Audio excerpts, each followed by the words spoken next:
Imagine a city at the crossroads of ancient worlds, Alexandria, a metropolis of unparalleled splendor, a jewel gleaming on the Mediterranean, where the marvel of the Pharos lighthouse guided ships and the great library stood as the undisputed heart of human knowledge.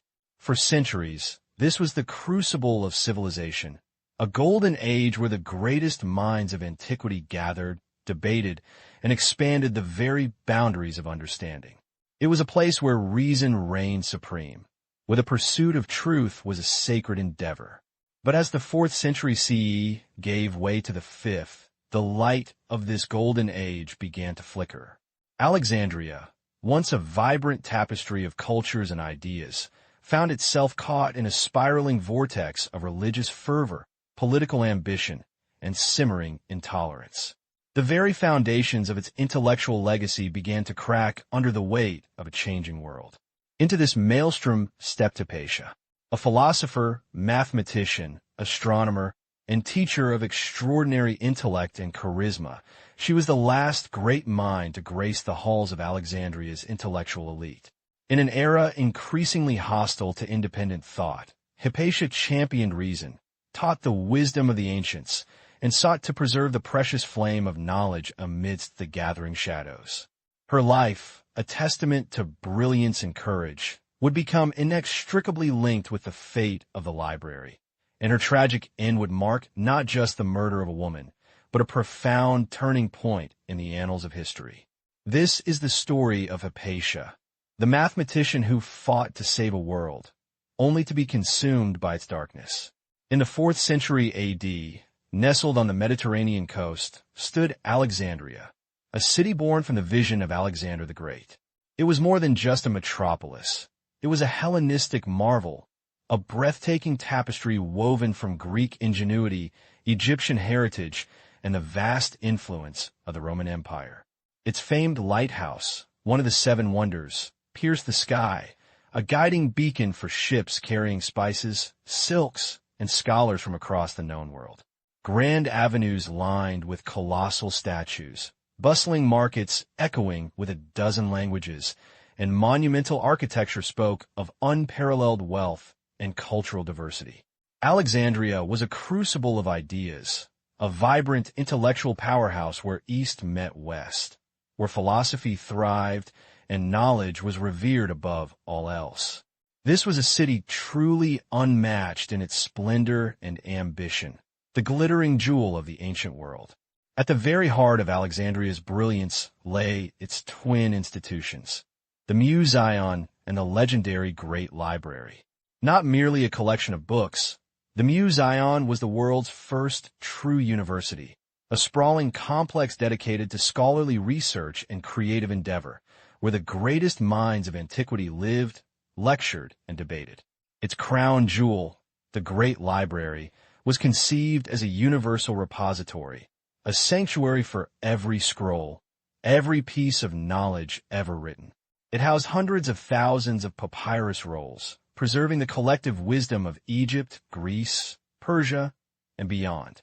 Here, Euclid codified geometry, Eratosthenes calculated Earth's circumference, and scholars from every discipline pushed the boundaries of human understanding.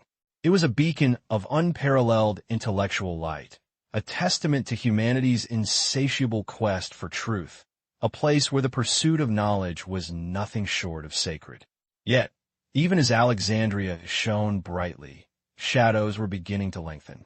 By the 4th century AD, the city, while still magnificent, was undergoing a profound and unsettling transformation. The Roman Empire's vastness meant intellectual centers were emerging elsewhere, and Alexandria's once undisputed dominance was slowly eroding.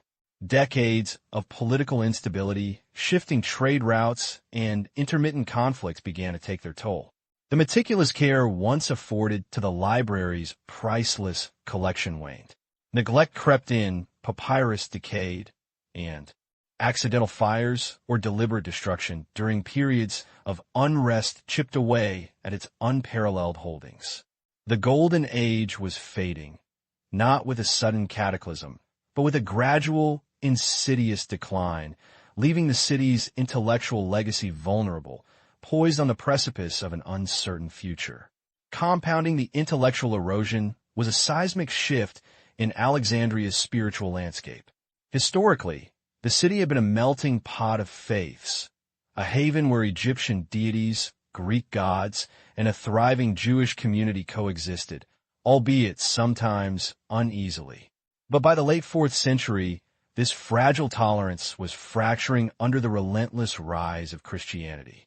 What began as a marginalized sect had grown into a formidable, often aggressive force.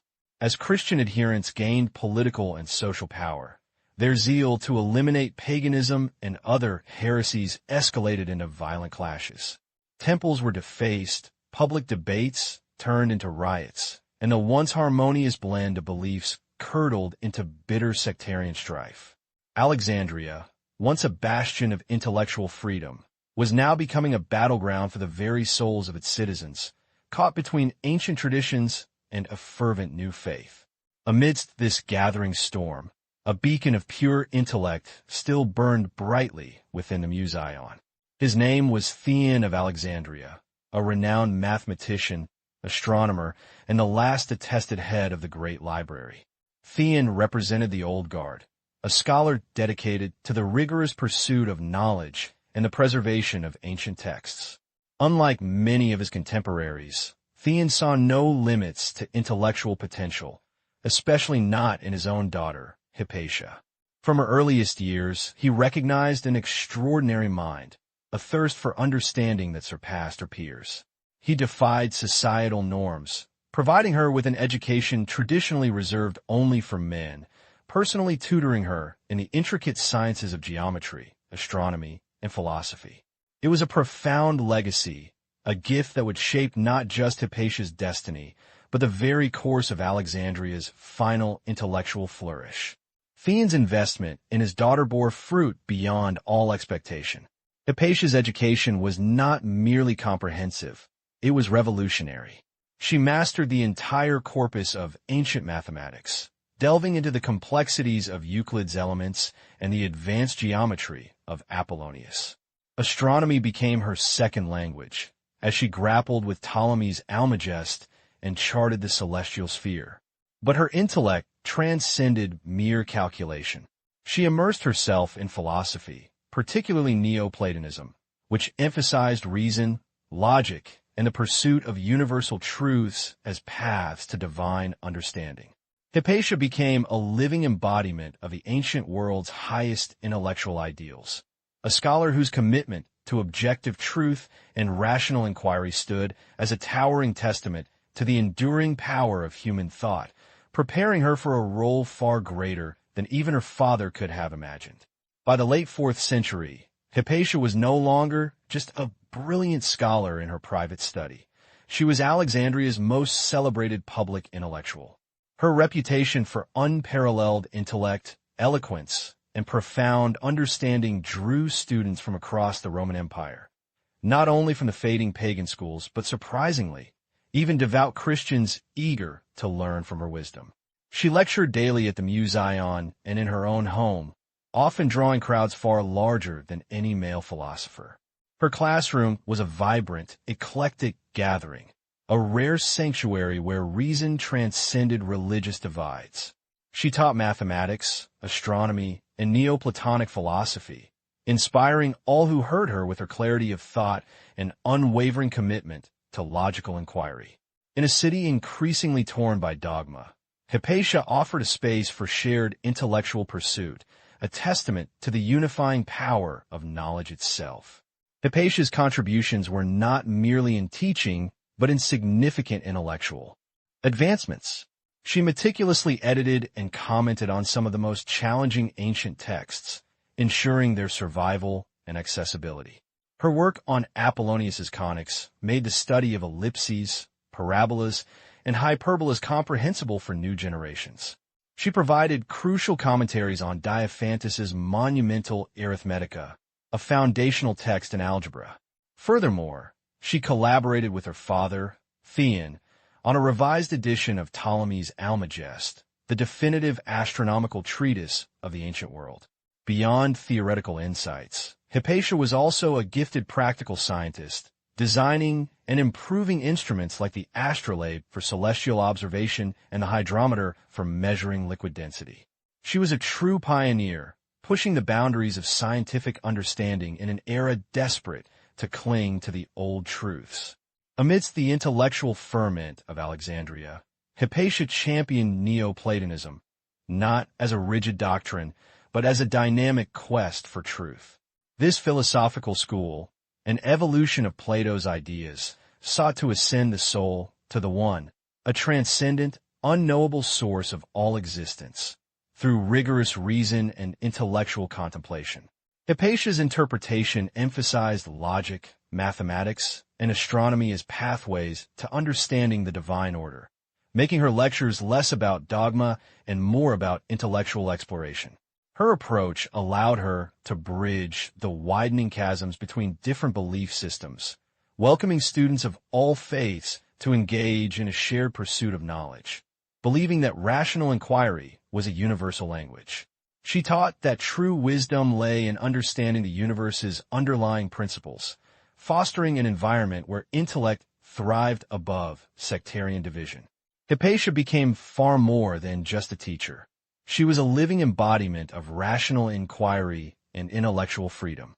In a world increasingly consumed by fervent religious ideologies, her devotion to logic and empirical observation stood as a stark contrast. She refused to align herself with any specific sect, treating all who came to her seeking knowledge as equals, irrespective of their creed. This non-sectarian stance, coupled with her formidable intellect and charisma, made her a unique and powerful figure. She represented the lingering spirit of Alexandria's golden age, a beacon of enlightenment in an increasingly turbulent sea of dogma and burgeoning intolerance, a final bastion where philosophical debate still held sway over zealous conviction. Her lecture hall was a sanctuary for minds seeking truth beyond creed. But the sands of time were shifting, and the Roman Empire itself was undergoing a monumental transformation. What began with Constantine's acceptance of Christianity had culminated with Emperor Theodosius I. In 380 AD, his Edict of Thessalonica declared Nicene Christianity the official state religion, fundamentally altering the very fabric of the empire. Centuries of diverse pagan traditions were systematically suppressed, their temples often repurposed or destroyed. This wasn't merely a spiritual shift. It was a profound political and social reordering, granting the burgeoning Christian church unprecedented authority and influence. Alexandria, once a stronghold of Hellenistic syncretism, now found itself at the forefront of this seismic change, its vibrant multiculturalism increasingly challenged by the singular vision of Christian dominance. In this volatile new world, Alexandria became a powder keg, a microcosm of the empire's profound struggles.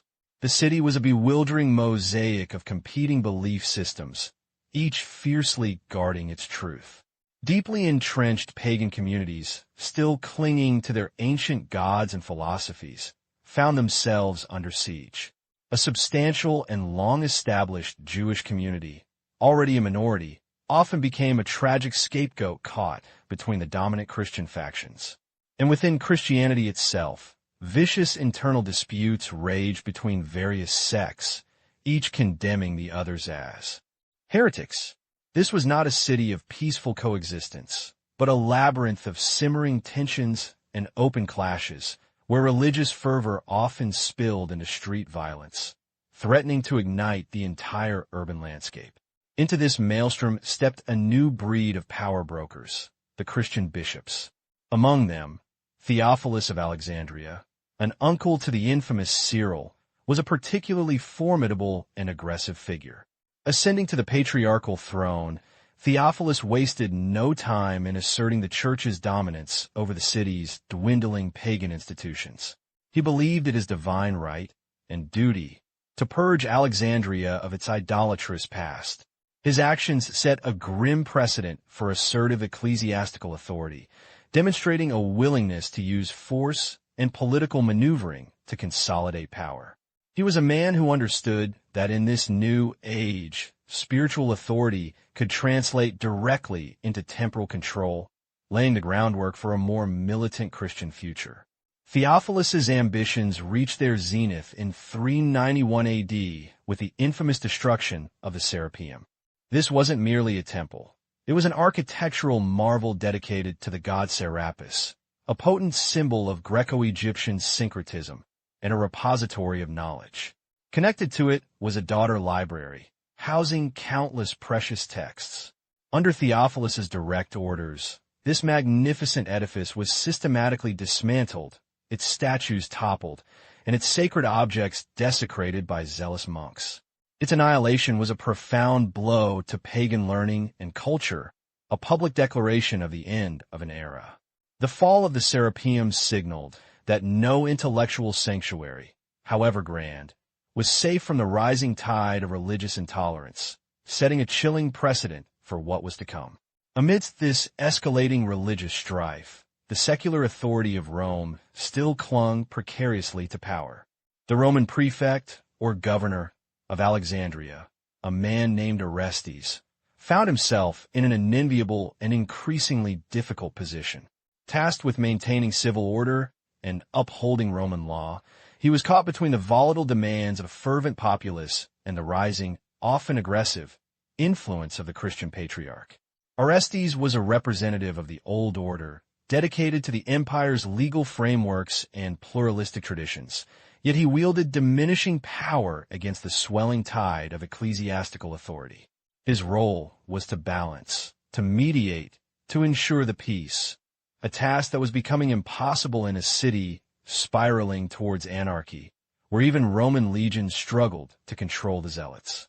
The stage was set, and into this tinderbox city stepped Cyril, Theophilus's nephew and successor as Bishop of Alexandria. If Theophilus was aggressive, Cyril was ruthlessly ambitious and fiercely dogmatic, a man utterly convinced of his own righteous path. Ascending to power in 412 AD, Cyril possessed both intellectual brilliance and an unyielding will to consolidate the power of the Alexandrian See. He envisioned a city purified, united under a singular, uncompromising Christian truth. For Cyril, any deviation from this path, any perceived obstacle, be it pagan philosopher, Jewish community, or even the Roman governor, was an enemy to be confronted, challenged, and ultimately overcome. His arrival signaled not just the continuation of his uncle's policies, but their radical intensification. As Alexandria's intellectual light flickered, a darker flame ignited. The escalating conflict between the city's prefect, Orestes, and its ambitious patriarch, Cyril. This was far more than a personal animosity. It was a seismic clash between imperial secular authority, represented by Orestes, and the enduring Roman administration, and the rapidly ascendant, often violent, power of the Christian Church. Cyril, a man of unyielding resolve, saw himself as God's enforcer, determined to purify Alexandria of all perceived heresies and pagan influences. Orestes, a pragmatic statesman, sought to maintain civic order and imperial control, resisting the Church's encroachment into governance. Their rivalry, fueled by theological fervor and political ambition, ripped the fragile social fabric of Alexandria apart, turning its streets into a battleground for competing visions of the future. This growing struggle between Orestes and Cyril had immediate, devastating consequences for Alexandria's diverse communities. The prosperous Jewish population, a vibrant and integral part of the city for centuries, suddenly found itself caught in Cyril's campaign for absolute Christian dominance. Accusations of anti-Christian sentiment, fanned by Cyril's rhetoric, led to open hostility. After a violent clash stemming from a chariot race dispute, Cyril seized the opportunity. He orchestrated an unprecedented expulsion, inciting Christian mobs to plunder synagogues and homes, driving tens of thousands of Jewish citizens from the city, effectively wiping out a cultural cornerstone of Alexandria. Orestes was outraged, recognizing the profound injustice and the threat to civil order, but his authority was already being undermined by the Church's mob rule. Amidst this spiraling chaos, Hypatia, the brilliant philosopher and mathematician, became an increasingly prominent, yet perilously exposed, figure. She was the last great mind of the Neoplatonic tradition, teaching logic, astronomy, and mathematics to students from all faiths. Her unwavering neutrality in the face of sectarian strife, her refusal to convert to Christianity, and her deep-seated friendship with Prefect Orestes positioned her uniquely. She was a vital bridge, advising Orestes, respected by many Christian intellectuals and revered by pagans. Hypatia embodied the cosmopolitan, intellectual spirit of ancient Alexandria, a universal mind transcending factional divides. Yet, in a city where such neutrality was increasingly seen as an act of defiance, her position, once a source of strength, was rapidly transforming into a fatal vulnerability. For Cyril and his most zealous followers, Hypatia represented everything they sought to suppress. She was a prominent non-Christian woman, teaching a philosophy deeply rooted in pagan wisdom, advocating for rational inquiry and independent thought. Her very existence challenged the nascent Christian orthodoxy that demanded singular allegiance and denounced all outside knowledge as heresy. A woman holding such intellectual authority, commanding respect from men across the social spectrum, was an affront to their patriarchal worldview. Hypatia was a living embodiment of the old Alexandrian enlightenment, a direct challenge to the new, intolerant order Cyril was determined to impose. Her classroom was a sanctuary of free inquiry, a dangerous anachronism in a city rapidly succumbing to dogmatic fervor. The campaign against Hypatia began subtly, insidiously, a creeping venom designed to poison her reputation and turn the populace against her. It wasn't direct confrontation, but a relentless barrage of rumors whispered through markets and public squares. She was branded as a pagan sorceress, using dark magic to influence Orestes and corrupt the city. Accusations of witchcraft, of seduction, of being an enemy of God, spread like wildfire, carefully crafted to appeal to the superstitious fears of the masses. Her scientific instruments, astrolabes, hydrometers, were twisted into tools of dark sorcery. This was a deliberate strategy to strip her of credibility, to demonize her intellectual pursuits, and to transform her from a respected scholar into a dangerous, demonic threat in the eyes of the increasingly radicalized Alexandrians. Fueling this climate of fear and executing Cyrils were the Parabolani. These were not mere monks. They were a paramilitary-like brotherhood of militant Christians, drawn largely from the lower echelons of society, fiercely loyal to the patriarch. Operating under the guise of caring for the sick and burying the dead, they were, in truth, Cyril's shock troops, a force outside the law. With their distinctive rough habits and often menacing demeanor, they moved through Alexandria's streets, intimidating opponents, breaking up public gatherings, and enforcing the bishop's agenda through brute force. Their presence represented the church's growing willingness to employ violence to achieve its aims, and as the smear campaign against Hypatia intensified, the shadow of the Parabolani loomed ever larger over the philosopher, a tangible threat of physical harm. The insidious smear campaign and the menacing presence of the Parabolani created a tinderbox, and it needed only a spark. That spark likely came from the pulpit. A zealous preacher, inflamed by Cyril's unrelenting rhetoric against paganism and independent thought, delivered a sermon of unparalleled fury. He publicly denounced Hypatia, not merely as a pagan, but as the ultimate symbol of Alexandria's lingering pagan resistance, a sorceress whose dark influence was the very cause of the city's unrest and God's displeasure. In his impassioned accusations, he painted her as an obstacle to divine order, an enemy that must be eradicated for the salvation of Alexandria. This sermon, delivered to an already radicalized congregation, was the final, devastating incitement, transforming rumor into a call for violent action. It was March 4, 15 AD. The morning began like any other for Hypatia. Perhaps she had been working on new astronomical calculations or preparing a lecture for her students. Unaware of the storm that had broken loose following the preacher's furious sermon, she set out from her home, likely in her customary manner, riding in her chariot through the familiar streets of Alexandria, heading towards the university or Orestes' residence. But this day would not be like any other. The city had turned. As her chariot navigated a street near the Caesareum, the magnificent former temple of Augustus, a mob, incited to a frenzy by religious fanaticism, lay in wait. They descended upon her, a wave of righteous fury, marking the tragic, violent end for the last great mind of Alexandria's golden age. On a fateful day in March of 415 CE, the fragile peace of Alexandria shattered. Hypatia, returning home in her customary chariot, was suddenly engulfed by a torrent of raw, unbridled fanaticism. The notorious Parabolani, Christian zealots known for their fervent, often violent, devotion, along with a furious mob, descended upon her. There was no warning, no escape. Her small retinue was overwhelmed instantly. Hands, rough and merciless, tore at her, dragging her from her conveyance, silencing any cries for help with a roar of hatred.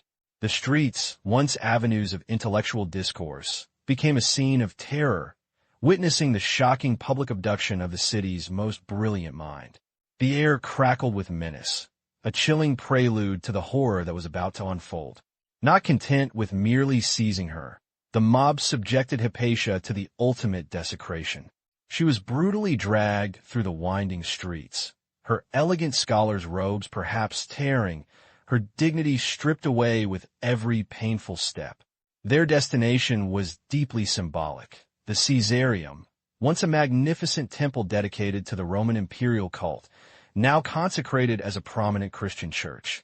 To drag a philosopher, a pagan symbol of Hellenistic thought, into the very heart of Christian worship was an act of profound, deliberate blasphemy, intended to humiliate and defile. The irony was bitter, the symbolism grotesque. In the sanctified halls meant for prayer and communion, a different, darker ritual was about to be enacted, forever staining the sacred space with an indelible act of barbarity. Inside the Caesareum, the mob unleashed its full, unfathomable cruelty. Hypatia was stripped naked, her vulnerability exposed for all to see.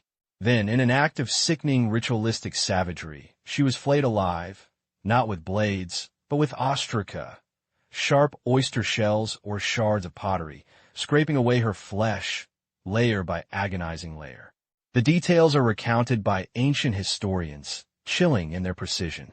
Her body was then dismembered, her limbs torn apart. Finally, her remains were dragged through the city and thrown onto a pyre, consumed by fire at a place called Cineron, erasing her physical presence, but solidifying her legend. This wasn't merely murder. It was an immolation of intellect, a horrific message delivered with grotesque finality, intended to extinguish not just a life, but an entire way of thought. The shocking brutality of Hypatia's murder begs a critical question. Where was the Roman authority? Prefect Orestes, the imperial governor, Hypatia's friend and ally, was conspicuously absent. His legions, the city's peacekeepers, remained confined. Why did the secular arm of the empire fail to intervene? Some suggest sheer terror. The mob's ferocity and Cyril's immense power may have paralyzed Orestes. Others propose a colder, more calculated decision. Perhaps Orestes believed intervention would only escalate conflict with the formidable bishop, jeopardizing his own position and further destabilizing an already volatile Alexandria. Regardless of the motive, his inaction was a profound betrayal, leaving Hypatia utterly undefended, a chilling testament to the encroaching power of religious zealotry over imperial law. While Cyril, the Patriarch of Alexandria, was never officially convicted of orchestrating Hypatia's murder, historical accounts leave little doubt about his culpability. His relentless sermons, demonizing Hypatia and her pagan philosophy, undoubtedly inflamed the passions of his zealous followers, creating the climate of hatred that directly led to her death. His ambition to solidify Christian dominance in Alexandria, often at the expense of other faiths and secular authority, set the stage for such extreme violence. An imperial investigation was launched, Yet Cyril, protected by his immense ecclesiastical power and a fervent base, was ultimately acquitted. His strategic silence and the unwavering loyalty of his supporters ensured he faced no earthly consequences for the blood on the streets, marking a dark victory for clerical power over justice. Hypatia's murder sent shockwaves far beyond Alexandria's walls, but within the city, the consequences were immediate and profound. It was a definitive, brutal statement. The golden age of open intellectual inquiry, of Hellenistic learning and scientific exploration, was over. Alexandria, once the intellectual capital of the world, began a precipitous decline. Many scholars, terrified by the unchecked violence and the clear triumph of religious intolerance, fled the city, seeking refuge in safer havens like Constantinople or Athens. The vibrant discourse of the Museum and the lecture halls withered into silence. Hypatia's death wasn't just the loss of a brilliant individual. It was the symbolic execution of Alexandria's intellectual soul, leaving behind a city scarred, diminished, and forever changed. A persistent myth links Hypatia's murder directly to the dramatic, single burning of the Great Library. But history tells a more complex, tragic tale. The library's demise was not one catastrophic blaze, but a slow, agonizing erosion over centuries. Its destruction was a fragmented process. Gradual neglect, deliberate acts of censorship and dispersal, the relentless decay of papyrus in a humid climate, and multiple smaller losses. Sections were destroyed during Roman civil wars. Others plundered for building materials, and scholarship itself shifted. Hypatia's death symbolized the end of the intellectual climate that had sustained the library, rather than being a direct cause of its physical destruction. It was a dying gasp of the spirit of inquiry, leaving the great repository of knowledge to fade into ruin, piece by precious piece. Hypatia's life and death resonate across millennia, elevating her from a brilliant mathematician to a profound symbol. She became a martyr, not just for herself, but for the fundamental ideals of reason, open inquiry, and intellectual freedom.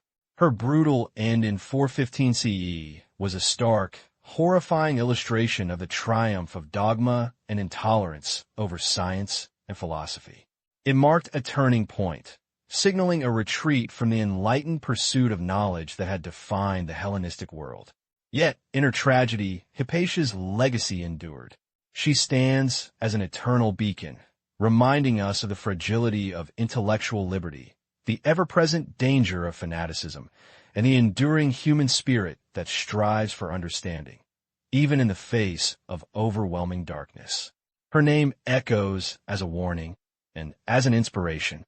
Hypatia, a name synonymous with defiance and brilliance, transcends the dusty annals of history to stand as an enduring feminist icon. In an age where women were largely confined to domestic roles, she commanded lecture halls, authored treatises, and advised emperors. Her very existence, a female philosopher and mathematician in 4th century Alexandria, was a radical act. Her intellectual prowess was so profound that it shattered the patriarchal norms of the time, proving unequivocally that genius knew no gender. Centuries later, her story would resonate with thinkers from Mary Wollstonecraft to modern feminist scholars, becoming a powerful symbol of female strength, intellect, and courage against oppression. Hypatia wasn't just a teacher. She was a pioneer, forging a path that, though tragically cut short, illuminated the potential of women and continues to inspire those who challenge the status quo, reminding us that the pursuit of knowledge is a right, not a privilege. Hypatia's story is not merely a historical tragedy. It is a chillingly relevant echo in our modern world. Her brutal murder in 415 CE serves as a stark, potent reminder of the fragility of knowledge and the terrifying dangers of unchecked religious extremism. The intellectual battle she fought, for reason against dogma, for open inquiry against absolute faith, are battles that continue to rage today across continents and cultures. Her fate is a timeless warning against the suppression of critical thought, the perils of intellectual arrogance, and the seductive power of fanaticism that seeks to silence dissent and eradicate uncomfortable truths. In an age of misinformation, censorship, and rising ideological divides, Hypatia's legacy compels us to confront the constant struggle between enlightenment and ignorance, between freedom of expression and the chilling threat of tyranny over the mind. The brutal extinguishing of Hypatia's light in Alexandria was a profound loss. Yet the torch of knowledge she so fiercely guarded was not utterly extinguished. Though dimmed, its flame would eventually be passed, carried by scholars and refugees, preserving human wisdom across dark ages into the Renaissance. Her life and tragic death compel us, even now, to be guardians of intellectual freedom, to defend reason against the encroaching shadows of fanaticism, and to protect the institutions that preserve our collective human wisdom. Hypatia's sacrifice stands as an eternal call to action, to cultivate critical thinking, to foster tolerance, and to cherish the sanctuaries of learning.